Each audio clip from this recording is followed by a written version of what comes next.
not all show, especially down in this neck of the woods. This is, business is business, and they know when to go over the top, and they know. You hear them over there? To keep it down. Yes, down to shut. See, they're having a good time.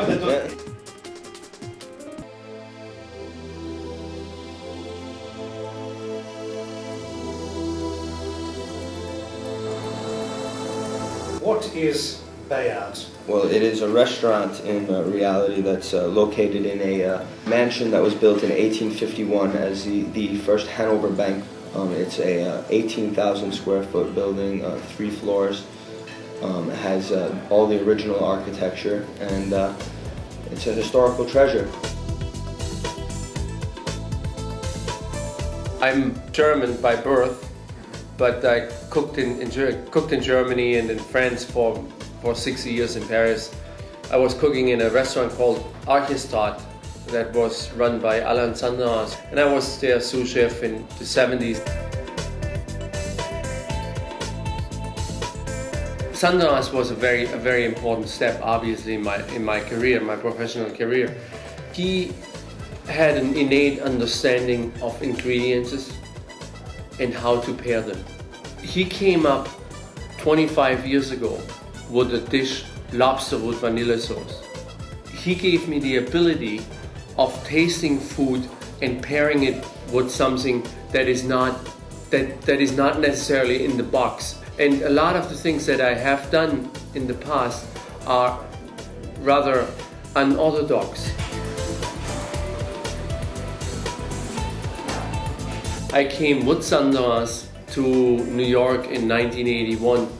We did a gastronomic week or 2 weeks up at Windows on the World in the Cellar in the Sky. And the guy who ran Windows was a German from Munich, and he basically offered me a job on the spot. And I worked for them for 3.5 years. Sandras calls me and says, listen, you want to meet with Gilbert Lecause? I say, why? Well, he's opening a Bernardin in New York City. You should meet with him. And I say, well, look, I'll meet with him, we'll see what happens. And I mean, the rest is history.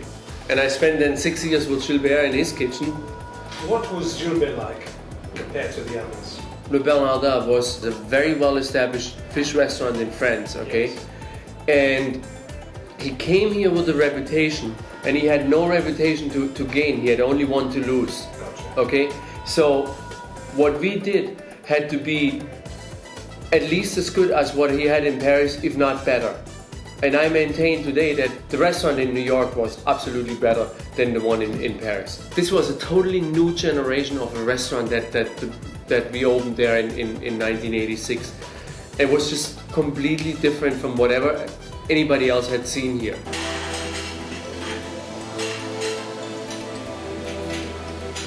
André Saltner from Lutèce was in the process of selling his restaurant Lutèce to ARC restaurants, and Michael Weinstein and André Saltner came to me and said, hey, we hear you back in the city, you wanna run Lutèce?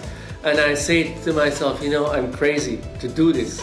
But then they made it sort of attractive enough for me to say, okay, I'll give it a shot and see what happens, So I ran Lutèce for 6 years. What I see for American food in the moment, where it's actually heading, it's very, very high-end, very good ingredients. It's not necessarily foie gras, but products which people wouldn't have eaten 5 years ago or 10 years ago, prepared very honestly. Every one of my cooks for the last 15 years, I have always told them, I don't care how it looks in the moment. I want to have flavor first, taste and texture. Then we're looking at the presentation. And if we need a presentation, we create one, we come up with one. Some food is automatically needs to be presented in its most natural state.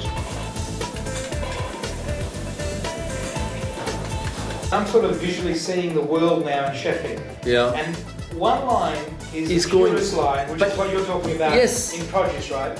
And then the other line is where the Spanish are going and people like Garnier are going, which is harmony. That is the cubists, okay? Ah, okay. Those are the cubists. Right. So you're the first modernist.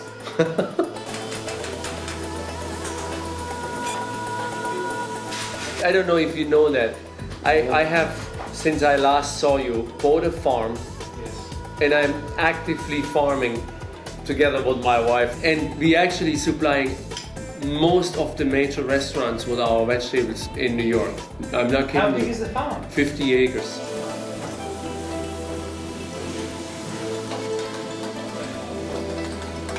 Most commercial farms in this country are monocultures.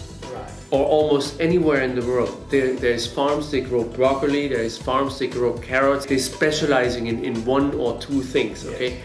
What we do, because I'm a chef and I want it all, we grow everything.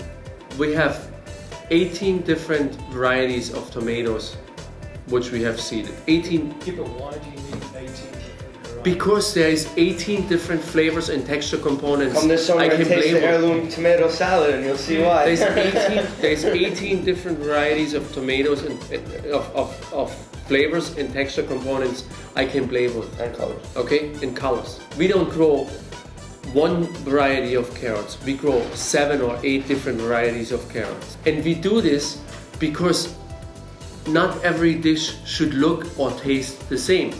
There are certain carrots I will use in a certain dish and there are other carrots I will use in another dish.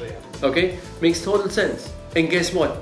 The chefs have been looking for that for a long time, because occasionally you could get this, or occasionally you could get that, or occasionally you could get this, a little bit of it.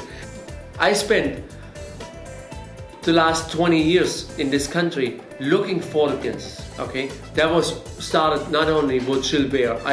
We looked for fish and seafood and olive oil and vinegars and God knows what. And you know what? Sauces dry up and you have to, it's a constant battle. And for the rest of the time I'm going to be cooking in this city, I at least gonna have a constant supply of vegetables from my own farm. Be very serious people down here. It's not like uptown, you know, where you have all these flusy people up there, you know. Right, Peter? We're down here. We're very business oriented. This is after all Wall Street. There's a lot of business deals being made during lunch or dinner hours, okay? And you know what? You can't hit them over the head with fancy food. They want to have, the food is not center stage. They don't want food to be center stage. But then again, they want it to be good. Then again, it has to be good and consistent.